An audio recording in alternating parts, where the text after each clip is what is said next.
seorang pria dipukuli sampai tewas oleh keluarganya sendiri, hanya karena ia menghalangi jalan anak angkatnya. Namun, begitu ia membuka mata, ia justru terlahir kembali ke 10 tahun yang lalu, tepat pada saat tragedi itu terjadi. Dan semua ini bermula saat ia dibawa kembali ke keluarga kaya raya tersebut. Perhatikan baik-baik, pria ini bernama Gu Chen, anak kandung keluarga Gu. Namun karena dibesarkan di pemukiman kumuh, sejak kecil, ia dibenci oleh seluruh keluarganya. Saat ini, ia sedang dijebak oleh anak angkatnya, Gu Tianyan, yang menuduhnya mencuri pakaian dalam kakaknya. Di kehidupan sebelumnya, demi sedikit kasih sayang keluarga, ia berlutut memohon ampun. Namun yang ia dapatkan hanyalah penghinaan tanpa henti dan pukulan brutal, hingga akhirnya tewas dengan tragis.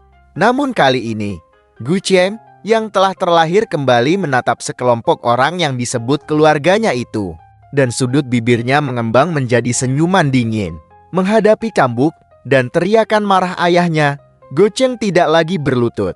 Dia langsung mencengkeram cambuk itu, dan dengan tatapan dingin menuntut bukti di mana.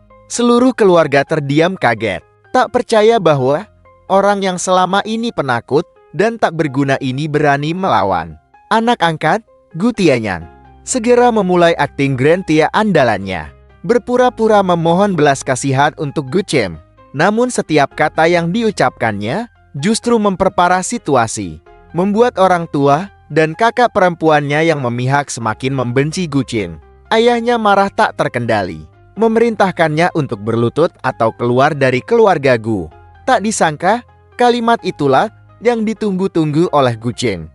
Dia langsung mengumumkan akan memutuskan semua hubungan dengan keluarga menjijikan ini. Ayahnya gemetar karena marah. Ibunya memaki-makinya sebagai anak durhaka. Sementara kakaknya mengejeknya bahwa itu hanyalah taktik mundur untuk maju. Yakin bahwa si miskin yang mengincar kekayaan ini akan segera kembali sambil menangis. Dalam kemarahan yang meluap, ayah memerintahkan pengurus rumah tangga untuk segera menghitung semua pengeluaran Gu Chen sejak dia pulang. Dia ingin membuat anak durhaka ini menanggung utang yang sangat besar, sehingga dia tidak akan pernah bisa bangkit seumur hidupnya. Namun, mereka tidak tahu bahwa Gu Chen saat ini sudah bukan lagi orang yang bisa diperlakukan semaunya. Setelah meninggalkan keluarga Gu, dia pergi menemui teman baiknya di pemukiman kumuh. Tepat saat teman-temannya hendak menjual tumpukan barang rongsokan itu sebagai barang bekas. Gu Chen, berkat ingatan dari kehidupan sebelumnya, langsung mengenali bahwa salah satu mangkuk pecah itu ternyata adalah mangkuk bunga bermotif porselen berwarna-warni dari masa Kaisar Qianlong yang bernilai tak terkira. Dia segera menghentikan transaksi itu dan menawar 10.000 yuan kepada pemilik toko barang bekas yang datang. Selamat ulang tahun. Makasih ayah, ibu, makasih kak.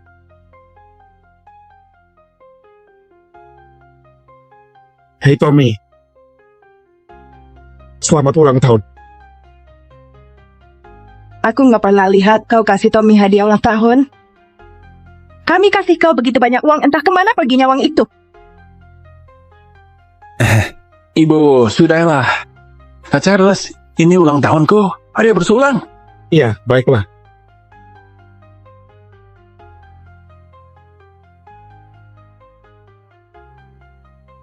Selamat ulang tahun. Makasih Kak Charles.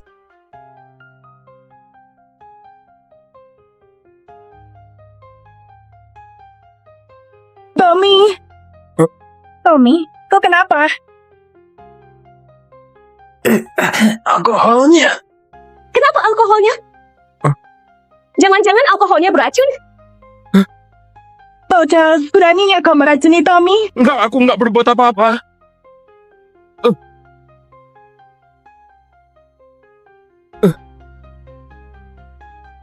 Masih bilang kau nggak berbuat apa-apa. Lalu ini apa? Bukan, ini Tommy yang suruh. Anak kurang ajar. Kalaupun Tommy bukan adik kandungmu, dia itu keluargamu. Bagaimana bisa kau punya hati yang begitu kecil? Sia-sia saja kami membawamu pulang dari daerah kumuh. Ternyata yang dibawa pulang itu iblis. Bukan aku.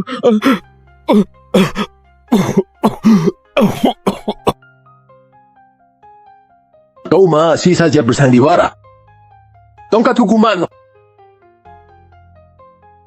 Ayah,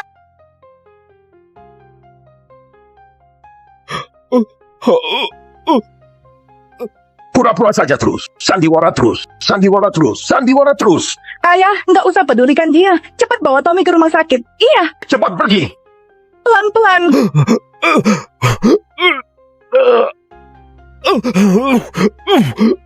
Pelan-pelan. Itu kau. Kak Charles, besok taburkan ini di kebun ya. Oh, baiklah.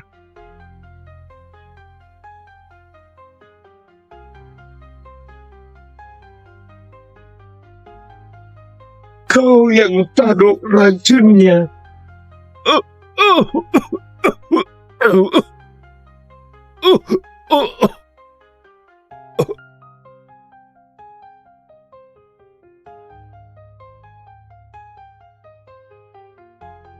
Beraninya mencuri pakaian dalam kakakmu. Kau ini punya malu nggak sih? Di usia yang sama, Tommy sudah membantu mengurus perusahaan. Lihatlah dirimu. Memangnya kusuruh kau berbuat begitu? Kusuruh kau mencuri? Kusuruh kau mencuri?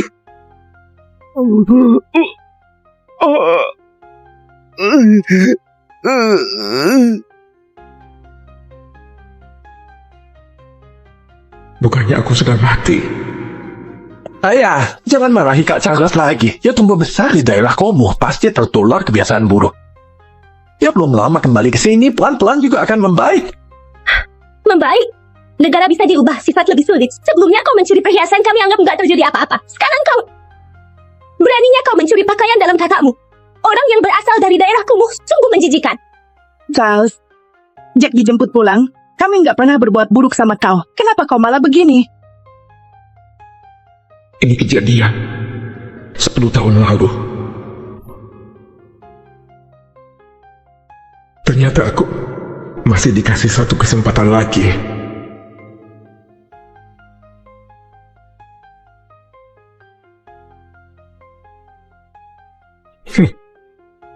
Anak durhaka, kenapa kau tertawa? Berlutut sekarang juga. Di kehidupan sebelumnya, aku berusaha keras demi memperoleh kasih sayang mereka. Pada akhirnya, aku pun mati dengan menyedihkan. Karena sejak awal kalian gak pernah menganggapku sebagai keluarga. Mana buktinya? Kalian bilang aku mencuri? Mana buktinya? Maksudmu Tommy ini menuduhmu? Siapa dari keluarga Gunawan yang bisa berbuat begini selain dirimu? Anak durhaka, kau berani mencurigaiku. Berlutut!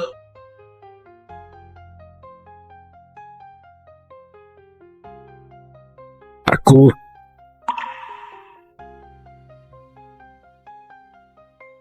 nggak akan berlutut.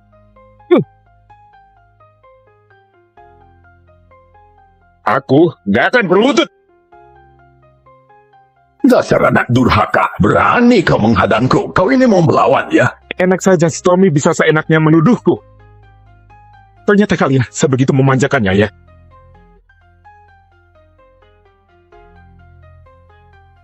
Kak Charles, jangan bilang begitu. Bagaimanapun juga kau yang anak kandung. Aku ini cuma anak angkat. Charles, kau membuatku kecewa. Tommy begitu baik. Dia selalu bersikap sopan. Kenapa kau malah iri hati sama dia? Charles, lalu kenapa kalau kau ini anak kandung Tommy yang bersama kami selama 17 tahun? Ya itu adikku, aku cuma punya satu adik saja. Kau anak durhaka, ke depan pintu dan berlutut sekarang juga. Kau nggak boleh makan. Begitu Tommy memaafkanmu, saat itulah kau baru boleh berdiri. Ayah, hukuman itu terlalu berat. Kak Charles putra kandung keluarga Gunawan. Sudah sepantasnya kalau dia begini. Sedangkan aku cuma anak angkat yang merenggut hidup Kak Charles selama ini. Juga merenggut kasih sayang kalian. Tommy, jangan bicara begitu. Kau juga anak ibu. Di mata ibu kalian semua sama. Nggak ada bedanya.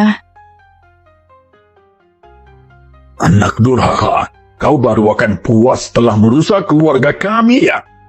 Berlutut sekarang juga. Atau kuusir dari sini. Tenang saja. Dari awal, aku sudah berniat meninggalkan rumah ini. Apa kau bilang?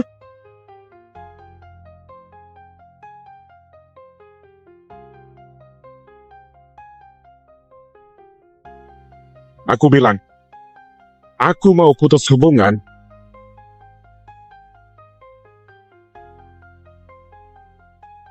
sama kalian keluarga Gunawan. Memutuskan hubungan. Kurang ajar. Kulihat kau jadi besar kepala ya. Kami mendidikmu dan membesarkanmu. Mana bisa putus hubungan didasari selembar kertas saja? Iya, Kak Charles, jangan bicara begitu. Ibu mengandungmu selama 10 bulan. Kau nggak peduli sama perasaan ibu. Charles, kau jelas tahu ayahmu cuma terbawa emosi. Dia nggak mungkin mengusirmu. Berhenti pura-pura menyedihkan. Pakai saja trik tarik ulurmu itu. Charles, kenapa kau nggak seperti Tommy yang begitu menyayangi ibu? Melahirkan dan membesarkanku. Apa aku nggak salah dengar? Aku tumbuh besar di panti asuhan. Umur 10 tahun, aku kerja paruh waktu. Jadi pelayan, tukang antar makanan, semua sudah pernah kulakukan. Kalian membesarkan aku apaannya? Hah? Jelas. Sekarang kau menyalahkan ibu? Hah? Ibu juga nggak mau kehilanganmu. Ibu sudah menyalahkan diri sendiri selama 18 tahun. Apa masih belum cukup? Jadi, demi menghibur diri, kau adopsi anak lagi. Kau kasih segalanya buat dia. Bahkan keberadaan anak kandungmu sendiri nggak berani diberitahukan keluar.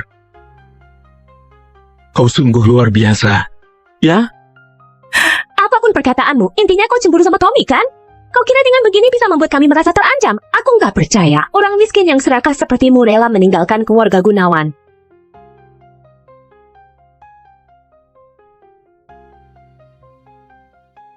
Apa bagusnya keluarga Gunawan?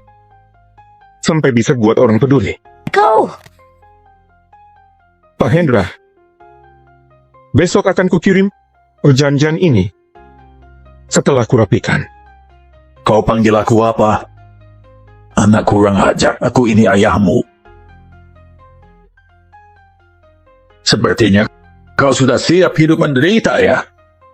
Hari ini aku akan menghabisimu. Ada apa, Pak Hendra? Belum puas kasih aku pelajaran. Karena kalian membuat hidupku menderita. Lebih baik gak usah hidup saja.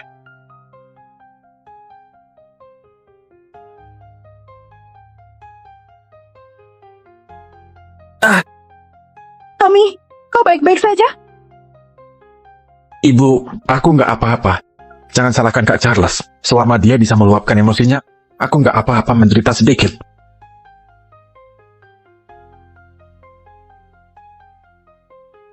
Eras, kau ini mau apa? Tommy ini adikmu. Memangnya dia ada salah apa sampai kau pukul dia? Ibu cuma mau kalian semua akur.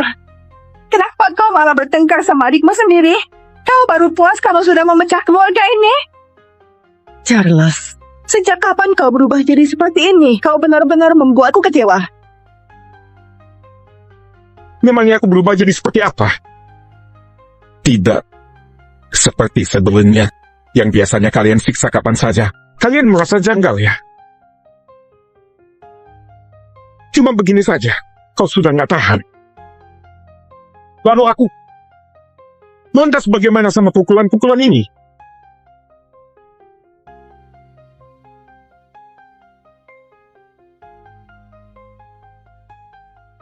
Semua bekas luka ini berkat keluarga Gunawan. Charles, luka ini... Simpan saja kemunafikanmu itu, Nyonya Jihan. Kau sandiwara buat siapa? Waktu aku dipukul, kau nggak ada di tempat. Saat itu, nggak setetes air mata pun kulihat mengalir dari matamu. Bukan begitu, Charles. Maaf Kak Charles. Kau begitu menderita, semuanya karena aku. Lebih baik aku pergi. Tommy, kau nggak boleh pergi. Bagaimana ibu hidup tanpamu? Kau dipukuli lalu menyalahkan orang lain? Kau sendiri yang berbuat kotor. Sejak kepulanganmu, keluarga kita nggak pernah tenang lagi. Kau mau pergi dari rumah ini kan? Akan kukabulkan.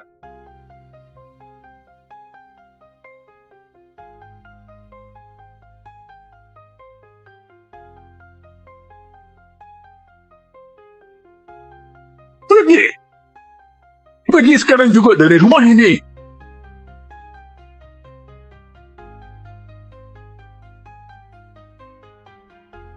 Kalau begitu, makasih atas bantuannya Pak Hendra. Begini, aku berhutang biaya hidup selama 4 tahun di keluarga Gunawan. Aku pasti bayar sampai lunas. Mulai sekarang, aku dan keluarga Gunawan putus hubungan. Kau anak durhaka. Apa yang sebenarnya anak durhaka ini mau? Membuat batasan sama keluarga Gunawan. Memangnya kita ada salah apa?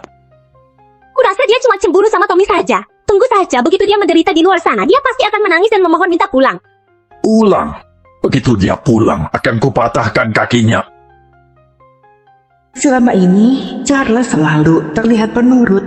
Kenapa tiba-tiba jadi pembangkang?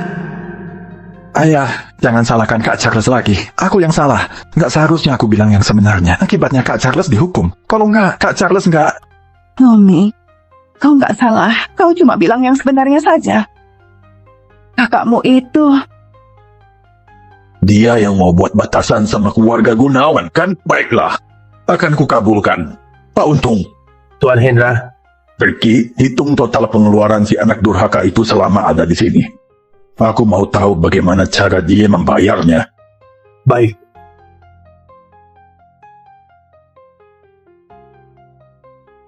Sini Kak Charles, kau bisa tinggal di sini dengan tenang. Memang cukup berantakan, tapi habis dibereskan layak untuk ditinggal. Sejak awal aku sudah merepotkanmu. Mana mungkin aku akan protes? Kak Charles, kau ini bicara apa? Kalau bukan kau yang ngajak aku kerja paruh waktu, aku pasti sudah habis kelaparan. Sekarang kau... tenang saja. Selama ada aku, kau nggak akan kelaparan. Kak Charles, Kak Mario datang. Tunggu sebentar ya. Paldi, sudah beres semuanya. Kak Mario, sudah beres. Baiklah. Aku bilang dulu ya, karena kita ini tetangga, aku kasih harga tinggi 160.000 untuk mengambil barang rongsokmu ini. Kalau orang lain, mungkin 40.000 juga nggak dapat. Makasih Kak Mario. Tunggu dulu. Barang ini nggak akan dijual di bawah 20 juta.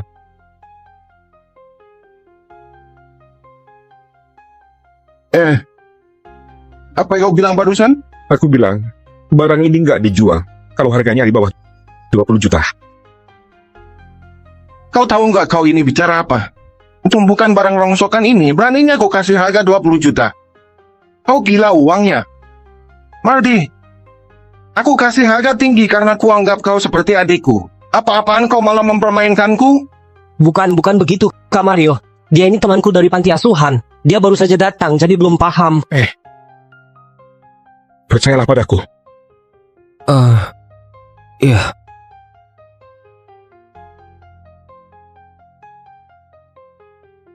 $20 juta. Mangkuk zaman Kaisar Lesmana. Kau nggak salah. Ternyata kau paham. Di kehidupan lalu, mangkuk zaman Kaisar Lesmana ini dihargai murah sama orang yang membuat Mardi menyesal begitu lama. Untung saja berhasil kuhalangi di kehidupan sekarang. Bagaimana? Sudah pertimbangkan baik-baik. Ini mangkuk zaman Kaisar Lesmana. Peninggalan yang langka. Sebenarnya, aku pun gak rela menjualnya. Ya sudah. Cuma 20 juta kan? Aku kasih. Bagus. Silakan bayar.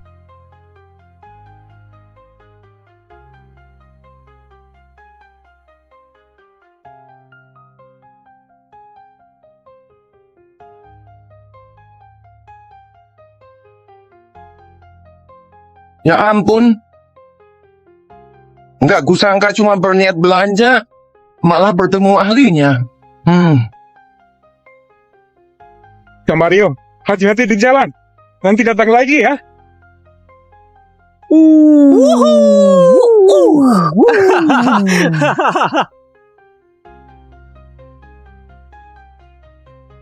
Sudahlah. Kau sudah hitung berapa kali uang itu? Kak Charles, kau luar biasa. Aku sama sekali nggak kebayang. Aku cuma asal ambil dari tumbukan kerajinan di kampung saja. Nggak kusangka ada barang antik. Dalam mimpi pun aku nggak pernah lihat uang sebanyak ini.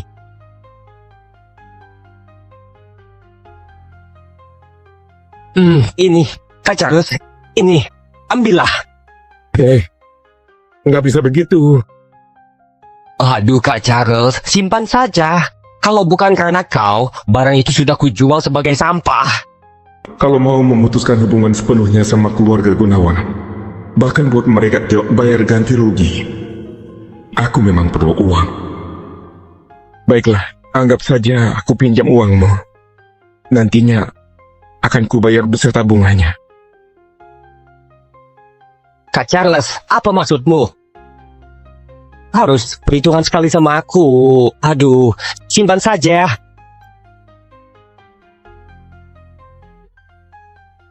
Tommy, ini.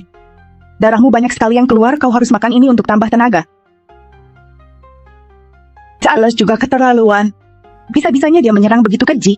Aku baik-baik saja, Ibu. Jangan salahkan Kak Charles lagi. Mungkin Kak Charles cuma merasa ini gak adil saja. Omni, kau nggak usah membela dia. Aku rasa dia itu kena pengaruh buruk dari lingkungan kumuh tempat tinggalnya. Benar-benar nggak tertolong. Tuan Hendra, aku sudah menghitung semua pengeluaran Pak Charles setelah dia kembali ke rumah ini. Oh ya, berapa totalnya? Aku mau tahu bagaimana cara dia membayarnya. Mutasi di rekening bank 0. Pak Untung, sekalipun kau mau melindungi si anak keparat ini, kau jangan sampai bohong yang nggak masuk akal begini. Orang bolos seperti dia mana mungkin mutasi di banknya 0. Bu Clara, ini sungguhan. Nggak mungkin. Sudah 4 tahun lebih sejak dia kembali ke rumah ini. Mana mungkin dia nggak pakai uang sepeser pun. Bagaimana caranya hidup selama ini? Pasti kau salah. Charles itu anggota keluarga Gunawan. Bagaimana mungkin dia? Benar-benar no. Bagaimana bisa begini? Bu Jihan, apa kau lupa? Kau secara khusus memerintahkan keuangan untuk nggak ngasih uang jajan buat Pak Charles, karena takut pulangan Pak Charles akan buat Pak Tommy sakit hati. Aku? Apa aku pernah bicara begitu? Ibu, setiap bulan Tommy dapat uang jajan sebesar 20 juta. Ngapa ibu nggak kasih Charles uang jajan sama sekali? Kak Stefani, apa maksudmu? Mana bisa Charles dibandingkan sama Tommy? Lagi pula ibu juga nggak sengaja. Kenapa dia nggak bilang kalau dia nggak punya uang? Untuk apa pura-pura kasihan? Bukan itu maksudku. Ibu, jangan berpikiran yang macam-macam. Kak Charles makan dan tinggal di rumah. Nggak perlu mengeluarkan uang. Benar itu. Sejak awal kita nggak pernah berbuat jahat sama dia. Kalaupun dia nggak dapat uang jajan, dia nggak akan kelaparan. Begini Bu Jihan, Pak Charles juga nggak pernah sekalipun makan di rumah ini. Apa?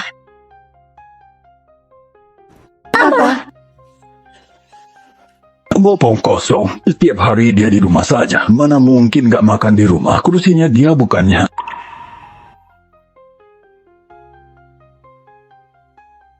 Mana kursinya? Pak Charles nggak punya kursi. Kenapa? Perintah Bu Clara. Aku? Enak saja. Kapan aku perintahkan? Waktu itu, ibu mau mengandalkan beberapa masakan ini untuk mengenyangkan perutku. Hega, ibu tahu selera ayah itu seperti apa? Begini. Ayah, ibu. Aku bawakan sesuatu buat kalian. Ini dia. Kacang ini kutanam sendiri di kampung asalku. Rasanya sangat... Tommy, kau kenapa? Nggak apa-apa. Tommy! Tommy, itu alergi kacang. Kau mau memusnahkannya ya? Aku nggak tahu. Tommy, kau jangan buat ibu takut. Bagaimana ini? Cepat bawa ke rumah sakit. Sebaiknya hentikan trik yang kau pelajari di panti asuhan itu. Jangan sampai terulang. Aku nggak sengaja. Mulai sekarang kau nggak boleh makan di meja ini lagi. Nggak ada lagi tempat untukmu. Bawa makanan yang nggak benar. Tommy, ayo aku antar ke rumah sakit. Pelan-pelan.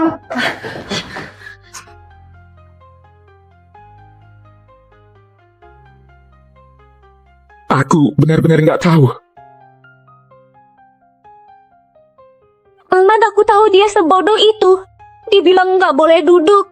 Dia benar-benar nggak duduk. Ternyata beginilah kehidupannya selama ini di rumah ini.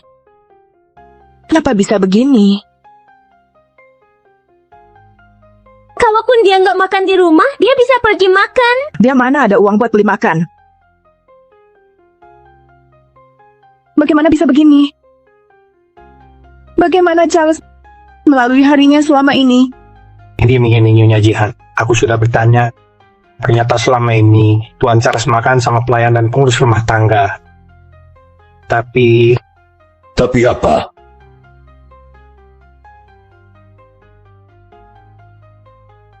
Tommy, ini semua bisnis keluarga Gunawan. Kalau kau suka, aku bisa sering-sering ajak kau ikut. Makasih Kak Stefani. Kak Stefani, Rumah kita membuatmu kelaparan. Nggak apa begitu menyedihkan. oh, bukan Kak Stefani. Aku nggak mau dengar alasanmu.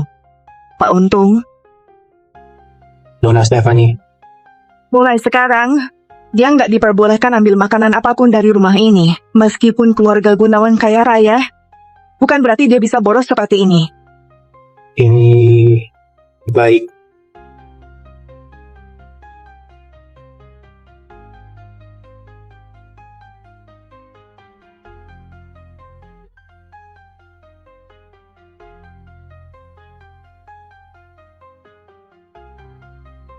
Kenapa aku begitu pelit sama dia? Aduh, Kak Stefani, kenapa menyalahkan dirimu sendiri? Keluarga Gunawan juga nggak utang sama dia, cuman agak mengabaikannya saja. Dia nggak seharusnya perhitungan begitu. Selain itu, dia juga mencuri banyak barang dari rumah kita. Kalungnya ibu, gelangmu, cincinku. Harga barang-barang itu yang mana yang kurang dari 2 miliar? Kenapa kita harus merasa bersalah? Benar. Kita salah paham sama Charles. Dia bisa dimaafkan karena mencuri. Kita harus secepatnya bawa dia pulang. Siapa yang tahu kemana dia pergi? Bisa jadi dia berkumpul sama teman-teman panti asuhannya itu. Oh, benar. Charles nggak punya uang. Dia pasti pergi kerja. Ayo kita cari dia di kantor. Begitu ketemu Charles, kita bicarakan semuanya sampai jelas. Enggak. Tunggu aku.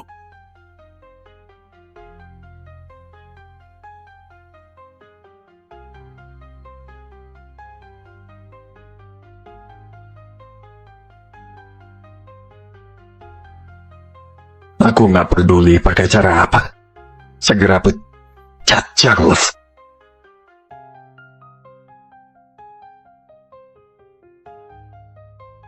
Untuk smartphone saat ini, layar sentuh multititik dan kamera bawaan merupakan terobosan teknologi yang mendominasi pasar utama saat ini. Tapi, cuma sistem operasional yang baik yang jadi kekuatan untuk sepenuhnya menyelesaikan masalah kebiasaan pengguna. Saat ini perkembangan merek Genoa sudah sampai titik terakhir. Cuma perlu ikuti arahanku saja untuk meneruskannya. Seharusnya nggak akan ada masalah. Apa gunanya kalau jadinya bagus? Tetap saja yang menikmati orang lain. Padahal proyek ini semuanya dikerjakan Kak Charles. Atas dasar apa Tommy merebut semua kerja kerasmu dengan seenaknya saja? Jangan bicara keras-keras. Tommy itu putra mahkota grup Gunawan. Kau sudah bosan kerja?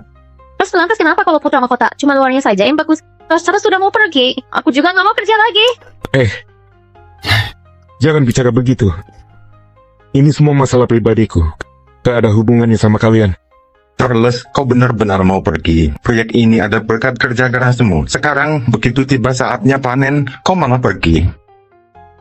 Kedatanganku hari ini tujuannya untuk serah terima pekerjaan sama kalian. Supaya nantinya kalau terjadi sesuatu, kalian gak disalahkan.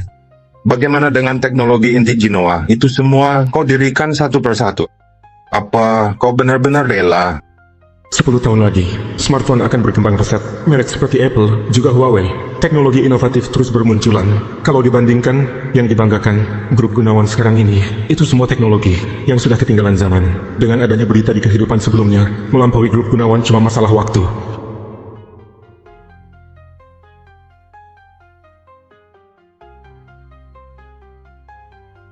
Tenang saja Tuan Tommy, dia sudah kupecat. Akan kusuruh dia segera pergi dari sini. Bagus. Charles, bukannya kau sudah dipecat? Kenapa masih di sini? Sekarang juga bereskan barang-barangmu dan pergi dari sini. Pak Simon, proyek terpenting perusahaan, yakni Genoa dan Wanda, keduanya dibangun sendiri sama Kak Charles. Atas dasar apa kau sembarangan memecatnya? Apa masih belum cukup kalian merebut prestasinya? Bisa-bisanya menyiksa orang begini. Sharon, jaga bicaramu. Semua kemajuan proyek itu hasil kerja keras semua orang kantor. Kenapa bisa jadi kerja keras cara seorang? Tapi pembangunan perangkat inti, sistem keamanan data, itu semua Kak Charles. Kalau bukan karena kesempatan dari Tuan Tommy dan keluarga Gunawan, mana mungkin orang seperti dia punya kesempatan mengerjakan proyek besar seperti Genoa dan Wanda? Selain itu, perusahaan punya grup Gunawan. Grup Gunawan punya Tuan Tommy. Tuan Tommy bisa pecat siapapun yang dia mau. Siapa yang nggak setuju? Silakan maju. Ada nggak? Kau menyalahgunakan. Nggak ada. Kami menaati perintah saja. Sampah masyarakat sepertimu memang sudah sepantasnya diinjak-injak orang. Jangan lupa, siapapun yang cari ribut sama Tuan Tommy, inilah hasilnya. Pak Simon, Pak Hendra datang.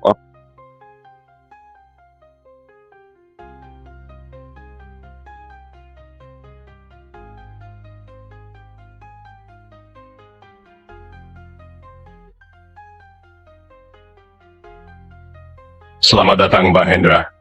Ayo. Pak Hendra, kok ada waktu mengunjungi perusahaan secara pribadi? Mau saya lihat saja, proyek terbaru perusahaan berjalan lancar, kan? Lancar, sangat lancar. Di bawah bimbingan Bu Stefani, proyek smartphone Genoa dan proyek pusat perbelanjaan Wanda milik Tuan Tommy mengalami kemajuan pesat.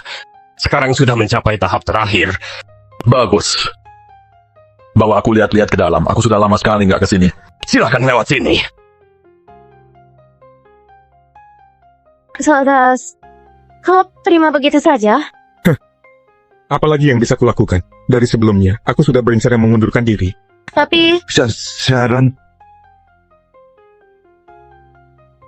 Sejak Tuan Tommy bergabung di perusahaan, pencapaiannya sungguh luar biasa. Baiklah, kalian tetap semangat. Sampai berjumpa lagi.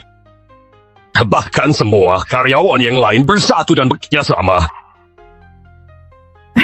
Charles, Maaf, tolong minggir. Tunggu.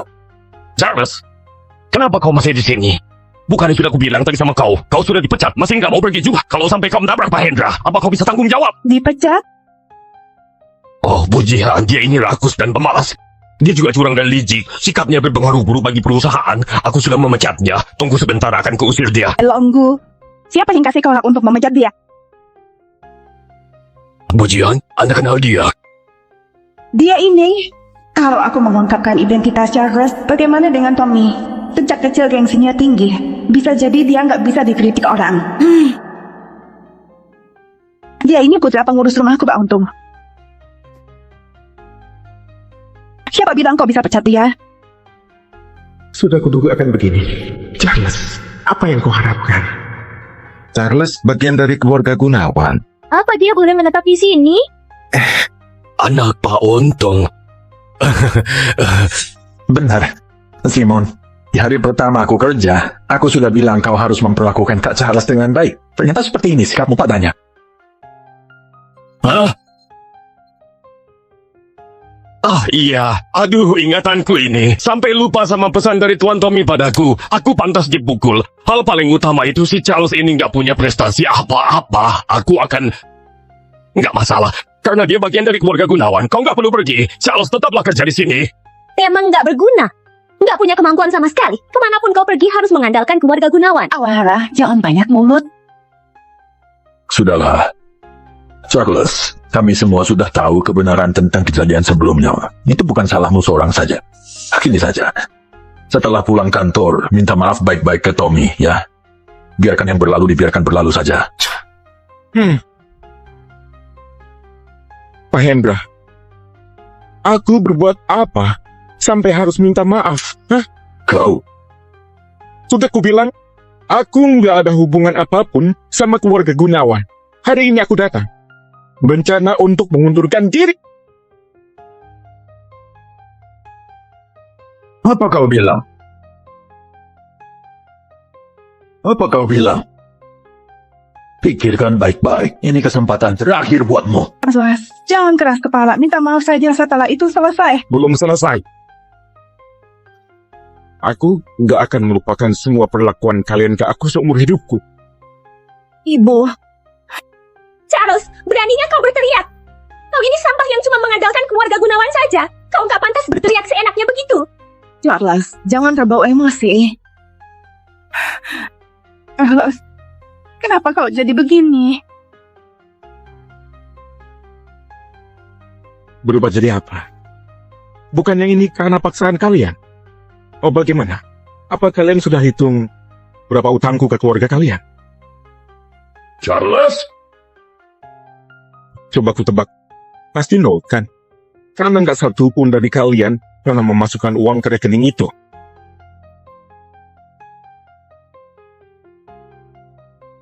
Tetapi aku masih beruntung. Bisa tinggal di rumah kalian 4 tahun, meskipun di gudang.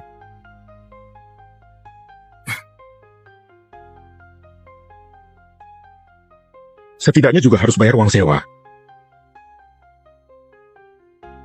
40 juta.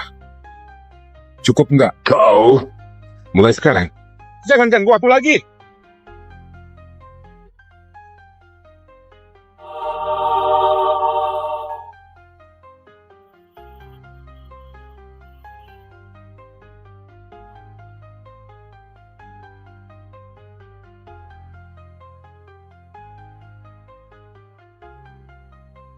Benar. Aku mau lihat apa grup Gunawan akan jadi lebih baik setelah kepergianku. Pecundang yang cuma bisa memanfaatkan kalian.